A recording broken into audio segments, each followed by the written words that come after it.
Estamos de volta com o programa Band Eleições, programa que está aqui para discutir as eleições de 2010.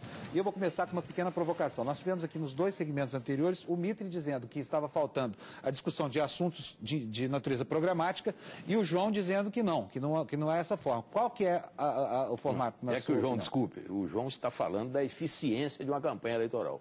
Eu estou sendo mais idealista, eu estou falando sobre a necessidade de conteúdos que atendam o interesse público. Esta campanha está devendo. E aí eu perguntei para você, você acha que isso na televisão vai render votos? Aí já é uma questão de comunicação, questão de marketing e tal. Eu acho que faria muito bem para a democracia e faria muito bem para a consciência política. Agora, nesse sentido, a campanha está começando.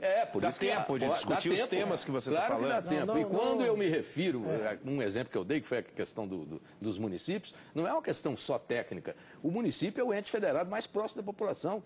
Sim, mas no que falou em ente federado, o sujeito desliga a televisão lá do lado. Mas eu não sugiro que o candidato use ente federado. Exato. Mas ele pode dizer, você que precisa de educação, você que precisa de saúde, você que precisa de transporte e segurança, vai ter mais verba na sua cidade. Aí já é um discurso que já pode ser que eles entendam. Eu estou só dizendo. Eu tenho a impressão de que há um conjunto de temas que poderão ser explorados ao longo da campanha, tanto do ponto de vista da campanha situacionista, quanto das campanhas oposicionistas, em que sempre se poderá destacar algo que deixou de ser feito, não foi completado, nem sequer iniciado, ou que precisa ser feito numa dimensão competitiva. Desde que as candidaturas de oposição deixem deixem de segmentação.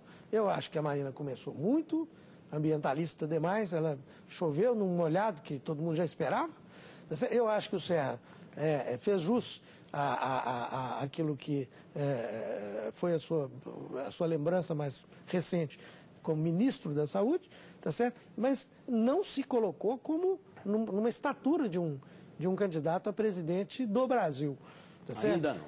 E acho que nesse sentido, o material que a Dilma pôs no ar, principalmente no programa de ontem à noite, foi muito mais voltado para uma visão geral do país e, claro, afirmativa do ponto de vista da posição dela. Agora, Meira, tá certo? Do que a oposição foi capaz de fazer. Quando o candidato é do governo, ainda mais um governo bem avaliado, com 8 anos, ele tem uma lista de conquistas que é muito extensa. Sim. Pega essa lista de conquistas, vai para a posição defensiva, ficam os 11 jogadores na frente do gol e começa a ler. Fiz tantas casas, fiz isso, fiz aquilo. O outro que tem que fazer gol, ele tem que falar, ataco pela direita, pela esquerda. É difícil. Estamos nós até aqui usando a analogia de futebol do Lula. Quer dizer, então isso marca muito, né? Agora, eu queria chamar a atenção para um ponto, que é uma palavra que a gente viu em todas as eleições de 89 para cá e que aqui não apareceu. Olha, eu só quero chamar a atenção de vocês para um outro ponto importante. Nós temos 1 minuto para cada um de vocês. A frase é curta,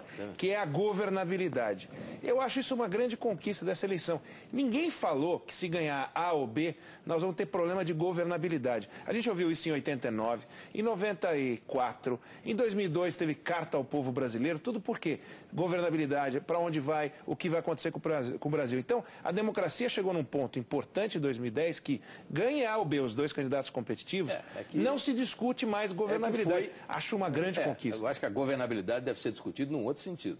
Mas no sentido que você se refere, não, porque a questão ideológica está praticamente fora dessa campanha. De lado. Antes, em 89, véspera daquela eleição, parecia que era véspera de revolução. Exatamente. Hoje não. Hoje os contratos são respeitados, a linha é uma só. Daí a dificuldade de diferenciações durante entre a as campanha. candidaturas. Mas a governabilidade, só para encerrar a minha parte, ela continua sendo um desafio, porque com esse sistema partidário que nós temos, para organizar maiorias no Congresso para governar, não é fácil. Aí começam as concessões, começa aquela baixaria, os escândalos e tudo isso. Então, o sistema político é um sistema que ainda leva a problemas muito graves na área da governabilidade, mas não na área da divisão ideológica. João, distinguir, né? Estabilidade política é uma coisa, né? E o tocar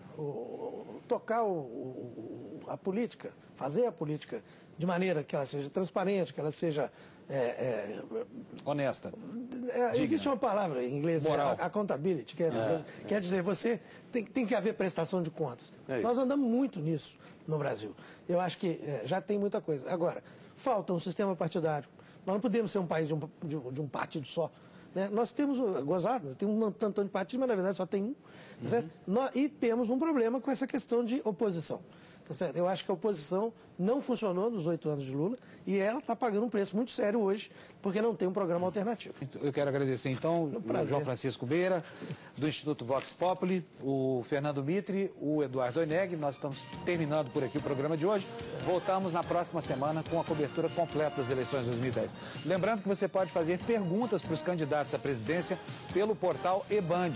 Isso tudo em parceria com o YouTube. As sugestões mais votadas vão ser respondidas pelos candidatos em setembro. Até o momento, quase 1.500 votos recebidos. Temas que mais preocupam os internautas são educação e saúde. E para participar, você só tem que acessar o eband.com.br, pergunte ao candidato, ou então você pode ir ao YouTube, no endereço www.youtube.com/eleições, né, sem ser cedilha nem o acento no O. E muito obrigado pela sua audiência, uma boa noite, até quarta que vem. Tchau.